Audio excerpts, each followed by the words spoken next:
dos versículos 1 ao versículo 14, trata das duas testemunhas, e dos versículos 15 ao 19, fala sobre a sétima trombeta. Na palavra anterior, nós estudamos sobre as duas testemunhas, explicando sobre esses dois personagens, sobre esses dois servos de Deus, né, que será poderosamente usado por Deus 7 anos da grande tribulação. E eu disse aqui que há muitas especulações sobre quem sejam essas duas personagens. Há quem diga que seja Moisés e Elias, outros acreditam que seja Enoque e Elias, mas eu disse aqui que nós não cremos nisso, né? Cremos que são dois personagens que serão levantados por Deus no futuro, no período sombrio da grande tribulação. E nós vemos também que eles vão fazer um milagre, né? Eles vão fazer cair fogo do céu, vai tornar as águas em sangue. Mas depois do seu ministério, depois de cumprir a sua missão, esses dois personagens serão mortos e seus corpos estarão na praça pública e não serão sepultados depois de 3 dias, 3 dias e meio. A voz de Deus fala, sobe cá. Aí ele sobe de uma forma miraculosa. Depois disso, ocorrerá um grande terremoto em Jerusalém, 10% da cidade será afetada e 7.000 homens irão morrer naquela ocasião.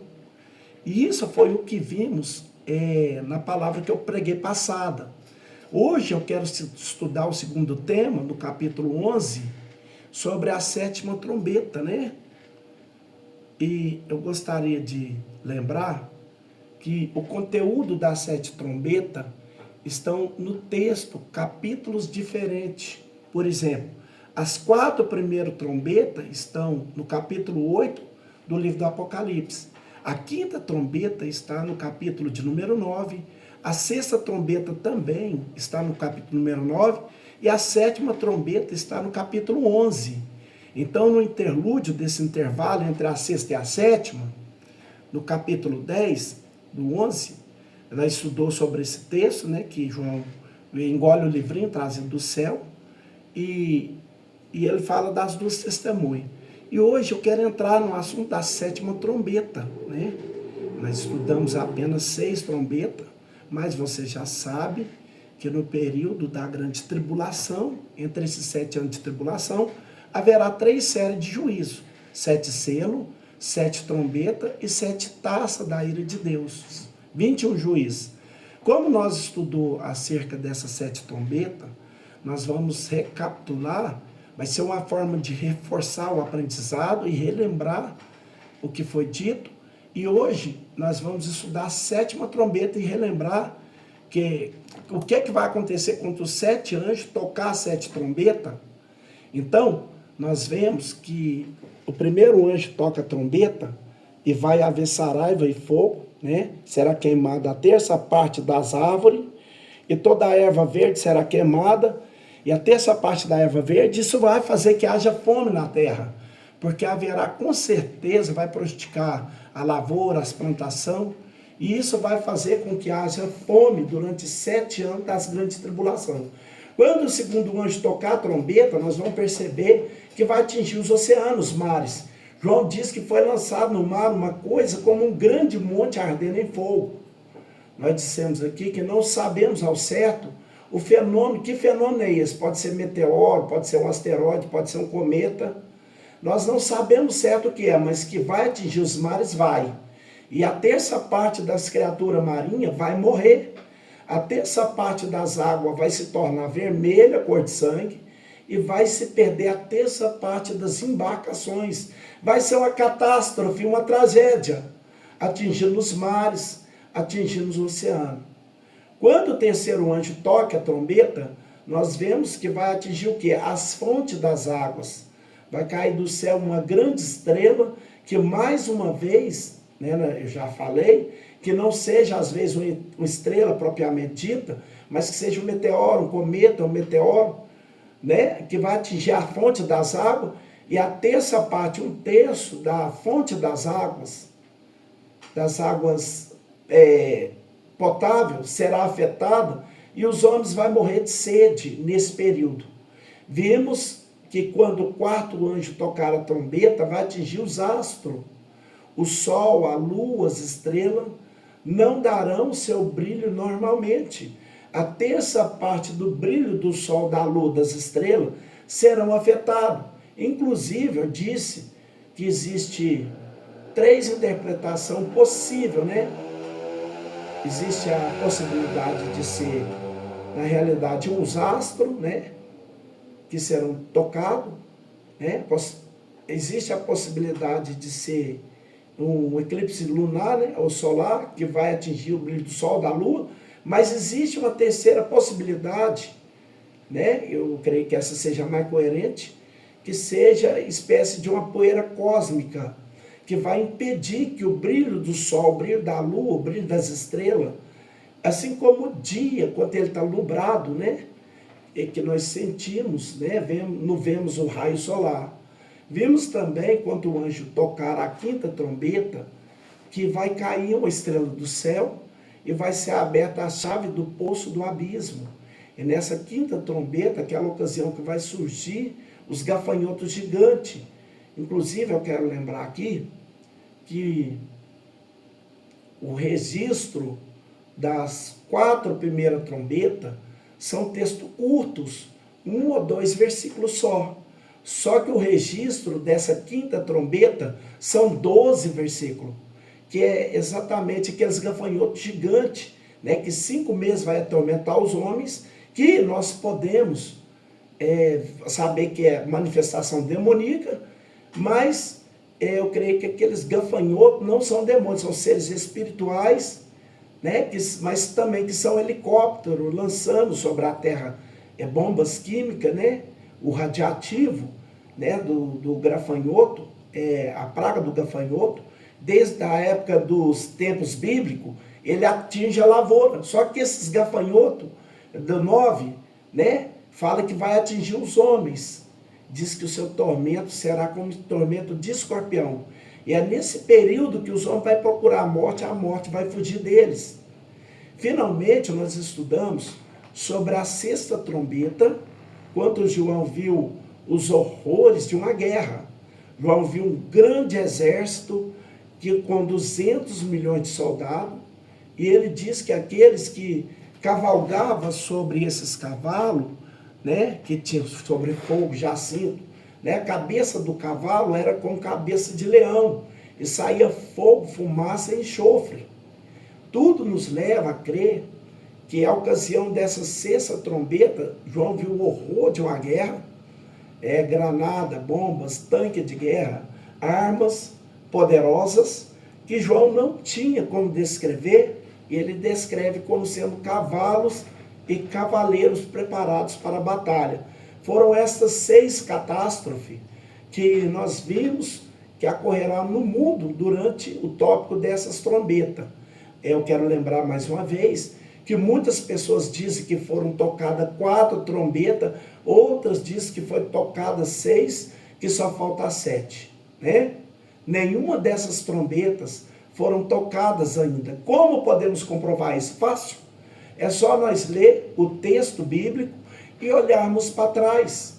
Se existe histórico de que essas pragas, esses juízes, se já ocorreu no passado, com certeza não. Será que já houve uma guerra sobre esses 200 milhões de soldados? Será que já houve uma praga da destruição, que a terça parte morreu? Que a terça parte do sol, da lua, das estrelas perdeu seu brilho?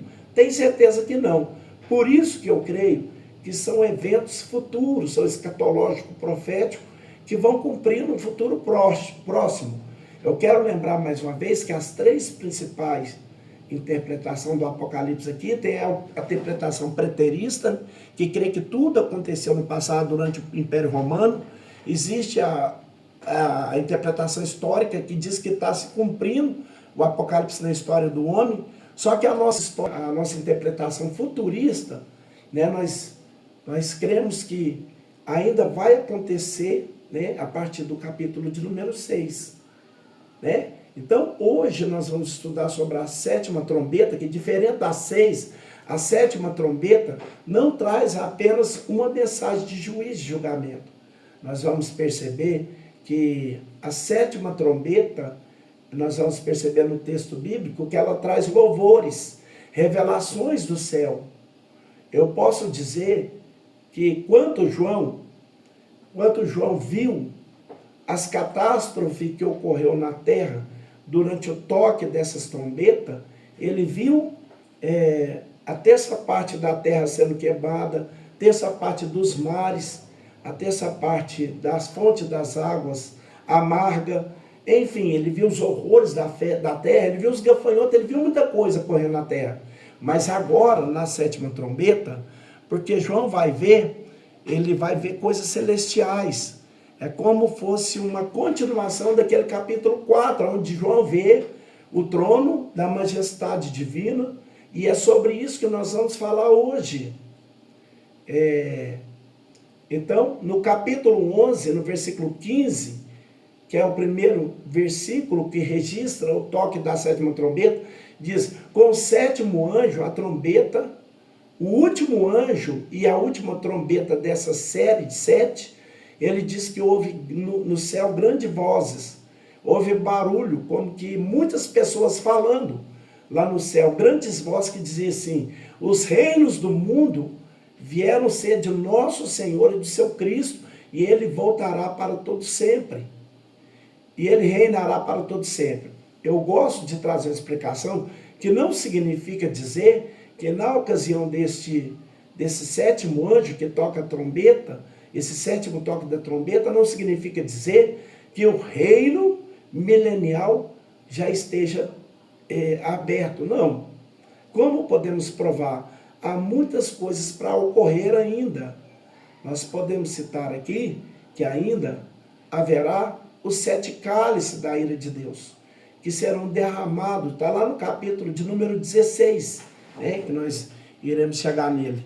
Existe ainda a destruição das duas Babilônias, a Babilônia no sentido físico e no sentido espiritual, que está no capítulo 17, no primeiro do 18 também do livro do Apocalipse.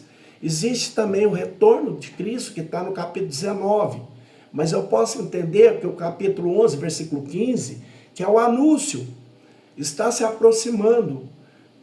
Nós temos como se aquelas vozes dissessem assim: nós estamos caminhando para o termos do fim, está se aproximando o dia. É como se houvesse um anúncio do reino milenial. Quando diz, os reinos do mundo vieram a ser do nosso Senhor e do seu Cristo, e ele reinará para todo sempre, é um anúncio antecipado do reino milenial.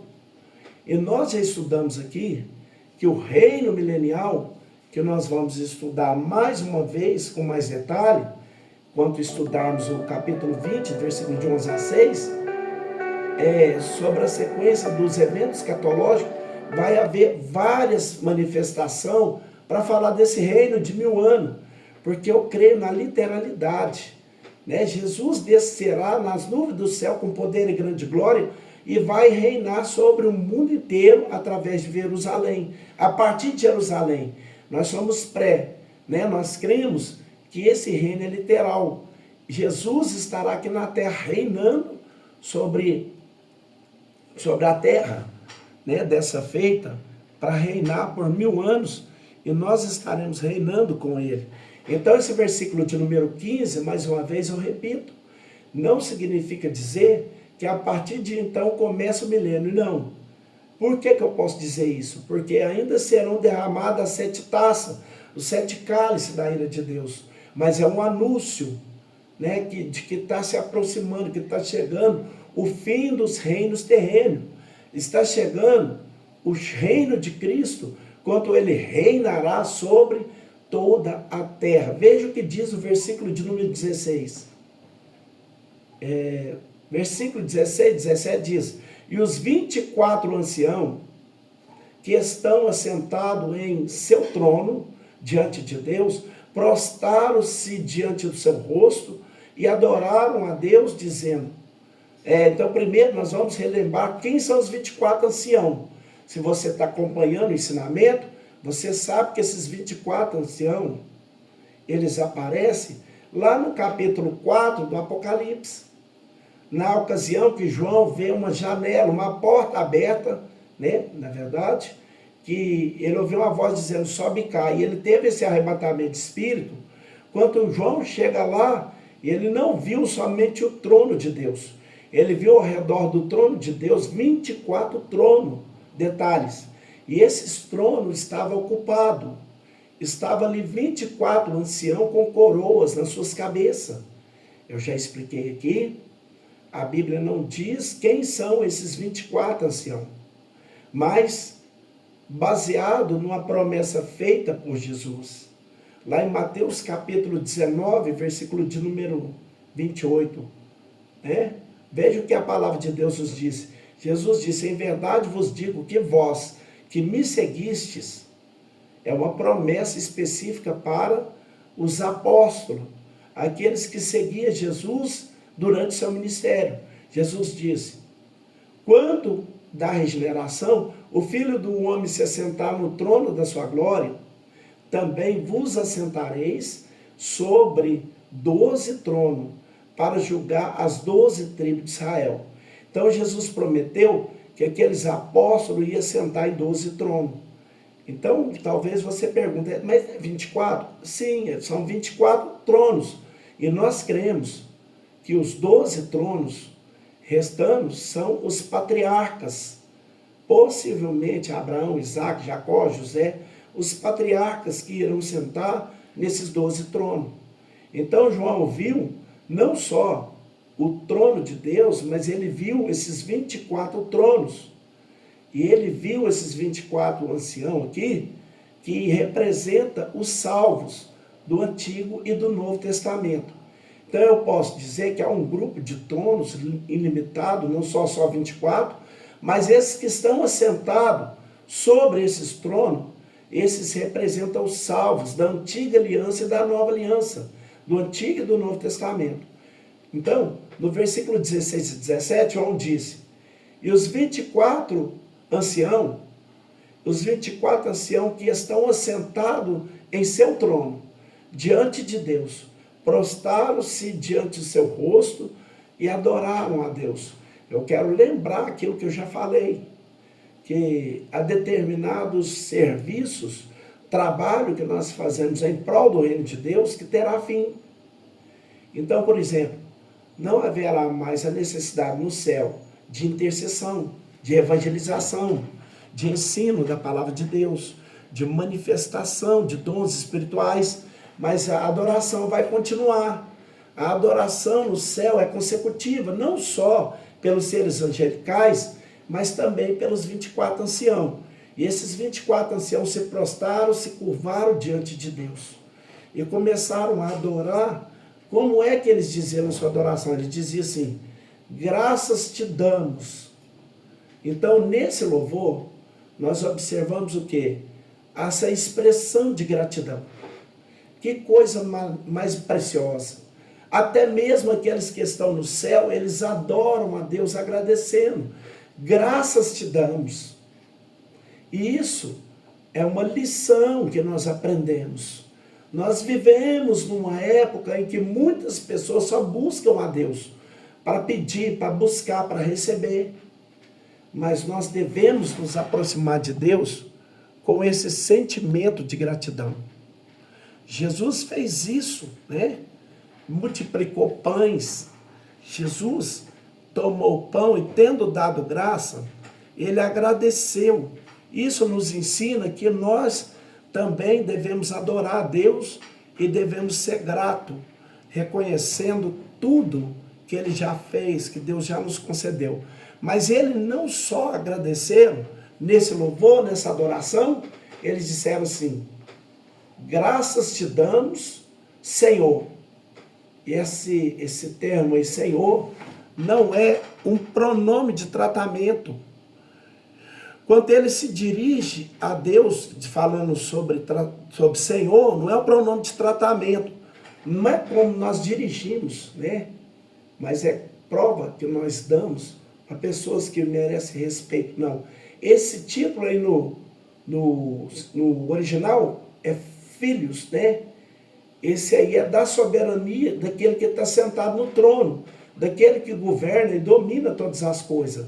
Então ele está dizendo, graça te damos, filho, Senhor, soberano, que é também, que é derivado de Deus. Deus não é um nome, Deus é um título. Deus é um ser supremo, que ele é eterno, que ele é onipotente, onipresente, onisciente, é imutável, que não teve princípio, que nunca terá fim, que é o Criador de todas as coisas. Através dele, nós viemos assistir, Paulo diz lá no capítulo 17, do livro de Atos, escrevendo lá, ele pregando lá no Areópago, lá em Atenas, ele diz que ele nos dá a vida, a respiração de todas as coisas. Então, esses 24 anciãos, ele diz, graça te damos, filhos, Deus. Ele chama de Senhor e ele chama de Deus, aquele que é criador de todas as coisas. E é interessante que ele se dirige a Deus como o Todo-Poderoso, que é a mesma expressão lá do Antigo Testamento, que comumente descrita como El Shaddai, aquele que para ele não é impossível, não há impossibilidade, não há nada que ele não possa fazer.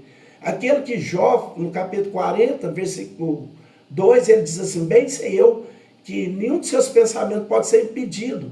Aquele que, quando Maria perguntou ao anjo, como será isso? Que eu sou virgem, não conheço varão. Aí o anjo diz, descerá sobre ti o Espírito Santo, a virtude do Altíssimo, e te envolverá, porque para Deus não existe o impossível. Então ele diz, graças te damos, mas nessa expressão de gratidão, eles falam Senhor, né? Como diz, Filho soberano, Deus, aquele que é criador dos céus e da terra, o Todo-Poderoso. Aí ele diz, que és no presente, que és hoje, que eras no passado, e que has de vir, que tem o sentido de que será sempre o mesmo. Isso fala da sua eternidade, fala da sua imutabilidade, fala da sua grandeza, do seu governo, do seu domínio, da sua soberania, que é hoje, que foi ontem, que será amanhã, que é hoje, que foi na eternidade passada e será na eternidade futura. E eles continuam dizendo nesse encontro, né, nesse hino de adoração, que tomaste o seu grande poder e reinastes. Que lição, meus irmãos, nós podemos aprender nesse texto? Deus, ele delegou autoridade, e Deus permitiu que o soberano a ele, porque é ele que governa e controla tudo, mas ele permitiu que em certo tempo da vida, o Egito, né, dominasse sobre o mundo, que o Egito escravizasse os hebreus. Ele permitiu que a Síria fosse uma potência mundial. Ele permitiu que a Síria invadisse as terras de Israel e levasse as 10 tribos, o reino do norte, para outras nações. Ele permitiu que a Babilônia se tornasse uma grande potência, tão poderosa, que uma estátua de ouro, ela é representada pela cabeça. A estátua lá do sonho de Nabucodonosor, ela representava a Babilônia pela cabeça de ouro. Ele permitiu que depois disso, 2 reinos, os medos e os persas, se unissem para sucumbir à Babilônia. Ele permitiu que surgisse a Grécia, o Alexandre o Grande, com seu grande exército, que sucumbiu o Império Medo-Persa. Ele permitiu que depois da morte de Alexandre, o seu reino se separasse, se dividisse para 4 generais. Ele permitiu que surgisse na história da humanidade, né, representado no sonho de Nabucodonosor pelas pernas de ferro. E ele vai permitir que surja ainda um governo mundial. Digo com muita tranquilidade, com muita convicção, em breve esse mundo será governado por um homem. E esse um homem vai governar esse mundo, o anticristo. Mas vai chegar um momento, meus irmãos, que esse mesmo Deus que permitiu esses grandes impérios, esses grandes reinos, vai se dar um momento em que ele vai tomar posse de tudo. ele vai exercer no sentido pleno a sua soberania. Que coisa mais preciosa, meus irmãos. Ele é soberano, ele reina, ele governa, ele domina sobre tudo, sobre todos, mas por permissão deixou que esses governos tivessem na terra. Vai chegar um momento em que os reinos, governo de tudo, vai voltar para a mão dele no sentido pleno, que tudo ocorrerá não apenas por permissão, mas por determinação daquele que tem todo o poder. Os governos humanos estarão aqui, inclusive no sonho de Nabucodonosor. Nabucodonosor viu quanto uma pedra foi lançada, né, e feriu as estátuas nos pés. E depois o vento levou, espalhou-se o barro, o ferro, a prata, o cobre, o ouro.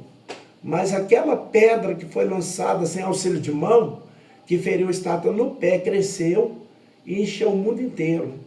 Isso foi uma profecia acerca do mundo, do reino milenial, né? Então eu posso ver que, diferente das 6 trombetas, que só falavam de juízo, de julgamento, essa 7ª trombeta, ela traz hinos de adoração, ela traz anúncio daquilo que está por vir, do reino de Deus que se aproxima. Veja o que diz o versículo de número 17.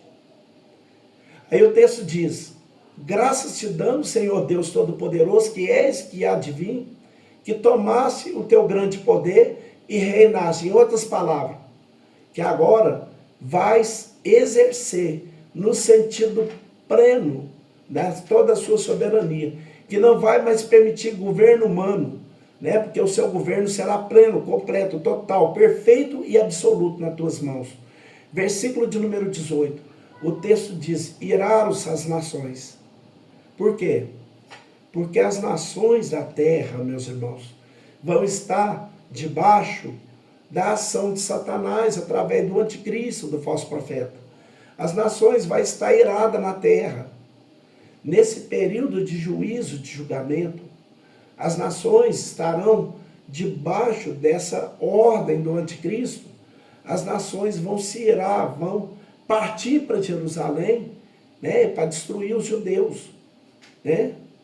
E eu já falei que a batalha da Armagedon, ela tem o propósito de Satanás, ela tem o propósito do anticristo de destruir o povo de Deus, mas ela também tem propósito divino, de reuni-los.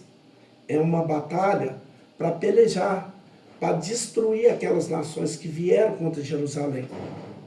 Veja o que diz ainda o versículo de número 18. Iraram-se as nações e veio a tua ira, a ira de Deus, que será manifestada. Como será manifestada a ira de Deus? Através de selos, através da trombeta, através das taças, através dos julgamentos que as duas testemunhas irão executar sobre a terra, lançando as pragas sobre a terra. E o tempo dos mortos, para que sejam julgados. Guarda, meus irmãos, essa palavra. Tem pessoas aqui na terra que morrem e não são julgadas. Esses são julgados, não são condenados. Se elas são julgadas, não são condenadas. Mas haverá um julgamento futuro, profético, escatológico, que ninguém, se foi ímpio, se foi pecador, ninguém vai escapar, que é o juízo final da justiça, né? Você paga propina, às vezes compra alguém, às vezes a troca de presente, às vezes alguém é beneficiado, né? E nós temos um histórico no nosso país, pessoas que estavam embriagadas, dirigindo veículo, atropelaram pessoas, pagaram fianças, estão nas ruas, pagando a liberdade. E por que estão? Porque tem dinheiro. Porque se fosse um pobre, estaria preso. Se não tivesse o dinheiro da fiança, estaria atrás das grades. Tem dinheiro para pagar, né, escritórios de advogados, né, para defendê-los, né? E poderia estar atrás das grades, mas não está atrás das grades, porque estavam embriagados, né? Mas há um tempo determinado por Deus, aonde essas pessoas, se não se arrepender, se não buscar a Cristo para que seja justificado, essas pessoas vão pagar pelos seus erros. Elas vão ter que pagar o tempo, os mortos, para que seja julgado. Mas esse julgamento para os salvos, para os crentes, é para alegria, foi para gozo, para entrega de galardão. E o tempo de dar os galardão aos profetas, né? Profetas que no Antigo Testamento muitas vezes foram rejeitados, como Jeremias, foram colocados na masmorra, foram muitas vezes esbofeteados, mas receberão galardão. Teus servos e aos santos e aos que temem a teu nome, a pequenos e a grandes. Então, destruíres o que destrói a terra. Irmãos, que coisa interessante. A Bíblia diz que haverá um tempo em que Deus há de julgar e há de destruir aqueles que destroem a terra. Então, essas pessoas que estão governando, que deveria ser os primeiros a proteger a natureza, a fauna, a flora, a terra, a criação de Deus, essas pessoas estão destruindo a terra. Essas pessoas um dia prestarão conta das suas obras, das suas ações, de como eles administraram. Quer seja uma prefeitura, que seja um estado, que seja um país, os homens irão prestar conta das suas obras, meus irmãos. Infelizmente, hoje a natureza está destruída por ações humanas. Né? Nós vemos a natureza, essas catástrofes que ocorrem no nosso dia, muitas das vezes foi por causa de ação humana, desmatamento, o aterro dos manguezais. Que coisa interessante, mas a Bíblia diz, mais uma vez, que vai chegar o tempo de dar o galardão aos profetas, os servos, né?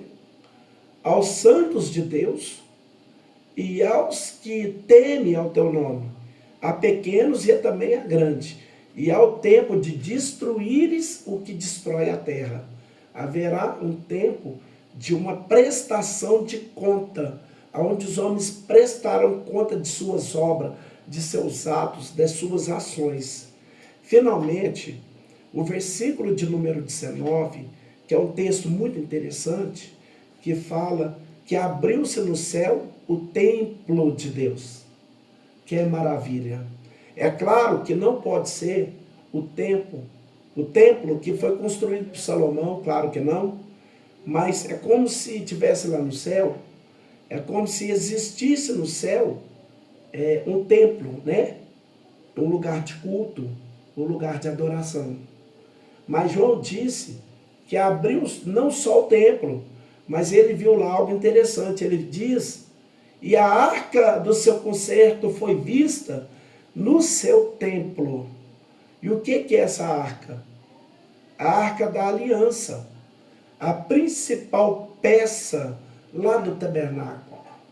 Você deve lembrar que esse tabernáculo, aquele templo móvel, que Deus disse a Moisés que recolhesse os utensílios presentes, madeira, prata, ouro, peles de animais, tecidos, e construiu aquele templo, que era uma espécie de templo móvel, que quando a coluna de nuvem parava, então os hebreus se acampavam, e os levitas montavam o tabernáculo, que ficava no meio das 12 tribos, e cada lado havia 3 tribos, no meio das 12 tribos, o tabernáculo, a tenda.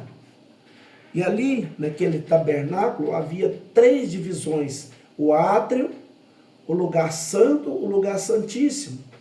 E havia 7 utensílios, 7 objetos sagrados nesse tabernáculo.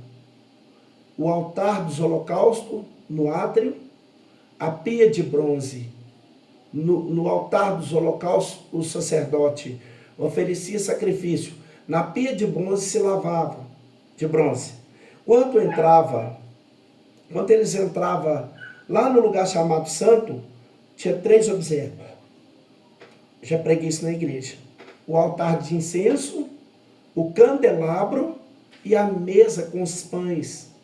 Havia um véu que fazia separação entre o lugar santo e o lugar santíssimo. E lá dentro do lugar santíssimo, meus irmãos, o lugar chamado Santo dos Santos, dois dos seus objetos. Lá dentro, no lugar santíssimo, estava a Arca da Aliança, né? E nós contamos como propiciatório, que era a tapa da Arca da Aliança. Estava a arca feita de madeira, coberta de ouro. Ela era o símbolo da presença de Deus. Havia no propiciatório uma tampa da Arca da Aliança, dois querubins com asas de ouro. Quando as asas tocavam uma na outra, eles ficavam olhando para dentro da arca. E as pessoas costumam perguntar se Deus faria objeto de adoração, por que mandou fazer os querubins? O querubim não era para ser adorado. Os querubins estavam representando a presença de Deus. E era ali, né, dessa Arca da Aliança, que uma vez no ano o sumo sacerdote entrava, e só o sumo sacerdote entrava uma vez no ano, e era dali que Deus falava com ele. A coluna de nuvem enchia aquele lugar, aquele ambiente, e Deus falava com o sumo sacerdote, e o sumo sacerdote, nas quatro pontas dessa Arca da Aliança, aspergia o sangue do animal, representando o poder de Cristo para perdoar pecado nos quatro cantos da terra. E é interessante, e nós não sabemos, ninguém sabe dizer ao certo, para onde foi essa Arca da Aliança. Porque ela depois, ela foi perdida. Não se sabe. Alguns dizem que ela está escondida em algum lugar, e há quem diga que ela foi queimada, sediada para tirar o ouro, quando Israel perdeu nas batalhas contra os inimigos, né, os babilônicos. Mas João viu essa Arca da Aliança lá no céu, que nós não cremos que seja a mesma. Eu não creio que Deus levou essa Arca da Aliança para o céu. Eu não creio. Essa é a outra. Essa é a original, aquela lá era a réplica. Olha o que João disse: a arca do seu concerto foi vista no templo, símbolo da presença de Deus, que Deus viu, que João viu lá no céu. Depois João ouviu relâmpagos e vozes e trovões e terremotos e grande saraiva.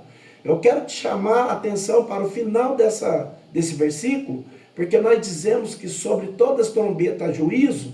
Se você percebeu, nós relembramos todas as trombetas a julgamento, então essa aqui não é diferente. Nessa sétima trombeta, teve adoração? Teve. Teve anúncio do reino? Teve. Teve anúncio do juízo? Teve. Teve a Arca da Aliança, a descrição, mas não deixou de ter juízo e julgamento sobre a terra. Agora vamos concluir. E houve relâmpago, e vozes, e trovões, e terremotos, e grande saraiva. Então, no céu, bênção, proteção, Arca da Aliança, presença de Deus, mas aqui na terra, terremotos, saraiva, trovões e fogo. Essa foi a palavra de hoje, né? Nós chegamos aqui nos nossos digitais, batendo já 22 horas. Eu não quero, né, invadir um tempo que já, da minha autoria, da minha fala, já é findado, mas eu posso acreditar que todas essas informações cujo eu te entreguei aqui foi útil para o seu ministério, né? E se você quiser rever, né, revisar essas informações, tá lá no meu canal. Irmãos, eu não quero like, né? Não estou fazendo canal em busca de like, em busca de reconhecimento, em busca de ser notado, não. Eu quero apenas informar os irmãos acerca da palavra de Deus. Tanto é que todos eles têm direitos autorais. Que às vezes eu coloco um fundo musical, às vezes eu coloco uma imagem, né, que não é devida. Mas eu não estou nem não para direitos autorais, não. Os direitos autorais, ele só me imuniza, ele só não me dá o direito de monetizar, né, de avançar, de crescer no YouTube. Mas eu não quero crescimento físico. Eu quero um crescimento espiritual, onde as pessoas entrem, saboreiem a palavra e saiam de lá orientadas, cheia da vontade de servir a Deus, tá bom? Vamos já fazer a oração da fé. Soberano Deus, eterno e glorioso Pai, muito obrigado pelo conteúdo precioso que o Senhor nos informaste. Fica com tuas mãos estendidas para a glória do teu precioso nome. Que o amor de Deus Pai, a graça do nosso Senhor Jesus Cristo e as doces consolação do Espírito Santo esteja com todos e toda a igreja diga amém. Amém. Deus abençoe a vida de todos vocês, a paz do Senhor Jesus.